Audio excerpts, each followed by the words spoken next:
So here's an update on this Mototec 1500 Pro dirt bike. I've added the Electro&Co EMT kit. Man, this is a night and day difference in performance. It's just phenomenal.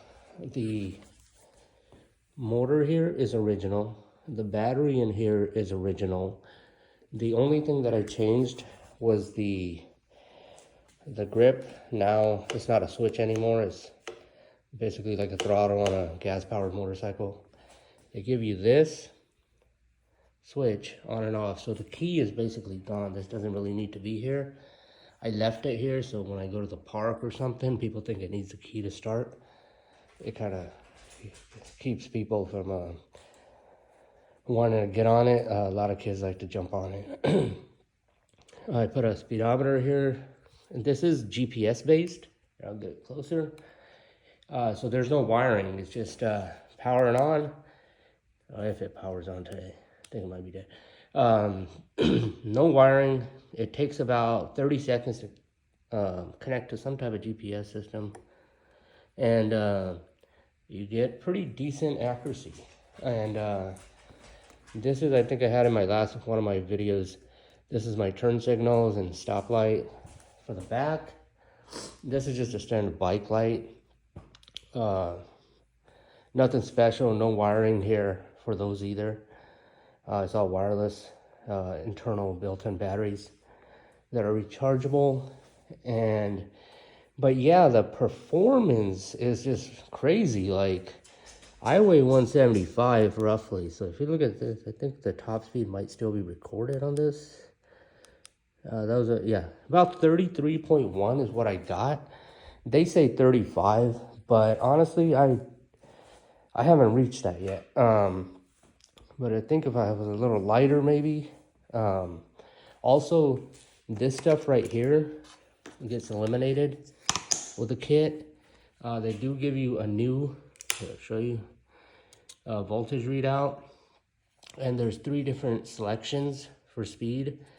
The first one, or for power, the first one here is basically what it used to be before I put the kit in. Second one is better than the first one, but you don't really notice that big of a difference. But this third one is just insane, like how fast it goes. Or it's not really how fast it goes on top speed, it's how fast it actually gets there. It's just crazy. Like, but you know, of course, this still only has the 48 volt battery, and I want to upgrade it to 72. The one that Electro&Co sell, I think they use Tesla batteries, and it's a direct fit in for this thing. It's about almost about a little shy of $1,000. That's a lot of money for a battery, given how much this thing cost. Which I'm pretty sure is worth the quality of the battery.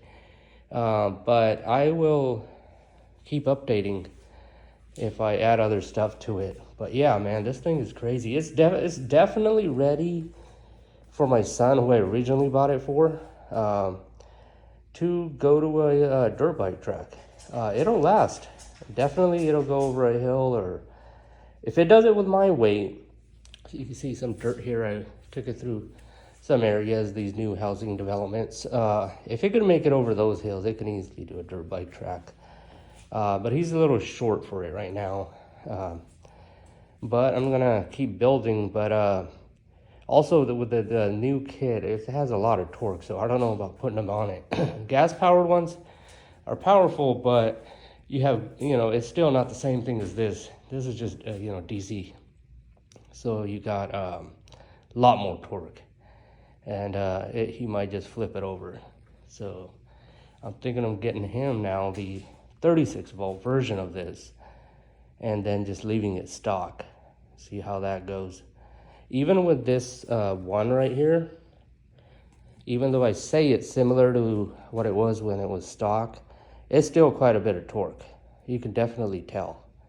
But the acceleration is smooth. Like, it's just, on number 3 especially, you just get up to that 35 pretty quick, or 33 in my case, pretty quick.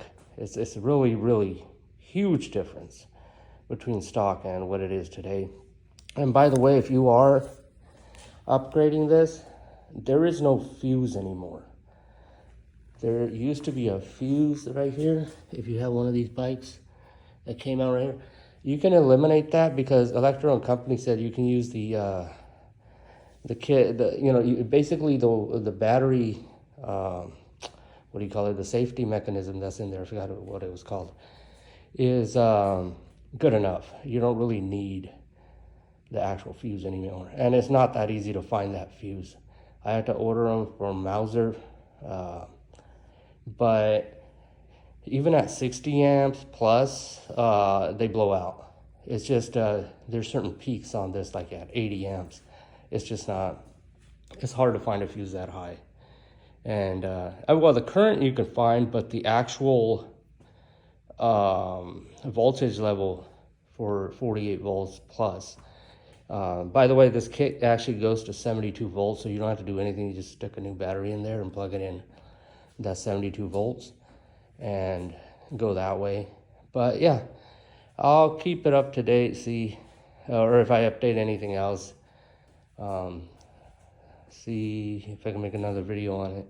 Hopefully this helps somebody out. If they want to upgrade. But next thing I actually do want to build is the Razer SRF 650. But man, those prices on those things have doubled right now. So I'm gonna hang out a little hang back a little before I try out that. They're about $1,000 now. They used to be like 500, 600. It's a phenomenal amount of the price jump. Whatever, I doubt there's any chips shortage or whatever in these things. It's just they're trying to milk it. All right, thanks.